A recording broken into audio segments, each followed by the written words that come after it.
Pemirsa, ikutin terus ya update berita Banjar TV dengan cara subscribe channel ini dan nyalakan notifikasinya. Oh ya, like juga video-videonya, comment and share. Terima kasih.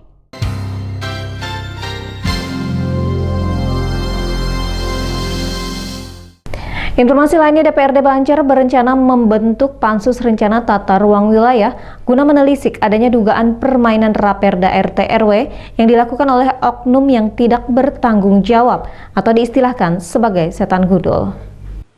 Proses revisi Peraturan Daerah Nomor 3 Tahun 2013 tentang Rencana Tata Ruang dan Wilayah Kabupaten Banjar tahun 2013-2032 kini telah final.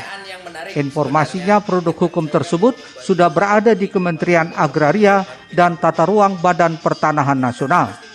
Mengawal hal itu, DPRD Kabupaten Banjar dalam waktu dekat akan membentuk Pansus RT RW.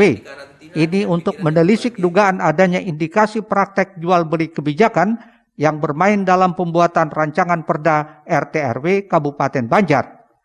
Ketua DPRD Banjar M. Rofiki mengungkapkan isu carut-marut zona dalam penetapan RT RW di wilayah Kabupaten Banjar disebabkan adanya setan gundul yang bermain atau dugaan gratifikasi sehingga zona yang asalnya resapan air malah menjadi zona perumahan. Parahnya lagi, hanya orang tertentu saja yang berinvestasi.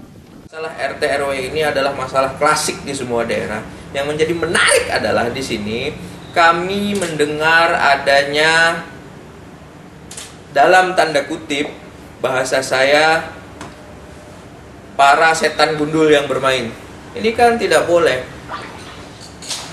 Di negara itu kalau memang ini aturan harus ditegakkan, kalau memang A ya A, B ya B.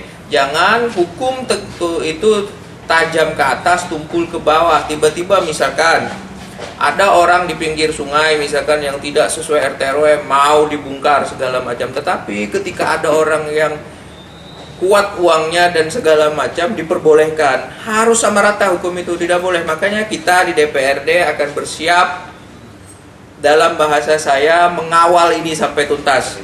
Jangan sampai ini menguntungkan sebagian.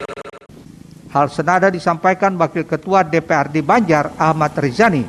Menurutnya, apabila terbukti ada oknum yang bermain dalam carut-marut RT RW di Kabupaten Banjar, maka tidak menutup kemungkinan yang bersangkutan akan masuk ranah hukum. Mengambil kebijakan, langkah-langkah kebijakan, memanfaatkan situasi, kemudian mencari keuntungan untuk kepentingan. Nah, indikasi ini yang akan kita kejar, dan apabila itu terbukti tidak menutup kemungkinan yang bersangkutan akan masuk ke ranah hukum. Tapi dengan pansus ini tentu masuk. Apakah itu anggota DPR yang lama? Ini bukan anggota DPR yang melakukan, tapi ini ada para pihak yang kita tidak akan sebutkan dulu secara spesifik. Karena tata ruang ini penting, karena siapapun orang punya kepentingan, termasuk. Selain Pansus RT RW, DPRD Banjar akan membentuk Pansus Penanganan COVID-19 di Kabupaten Banjar sebagai bentuk dukungan dalam menyukseskan program PSBB di wilayah ini. Ahmad Ramadhani, Banjar TV.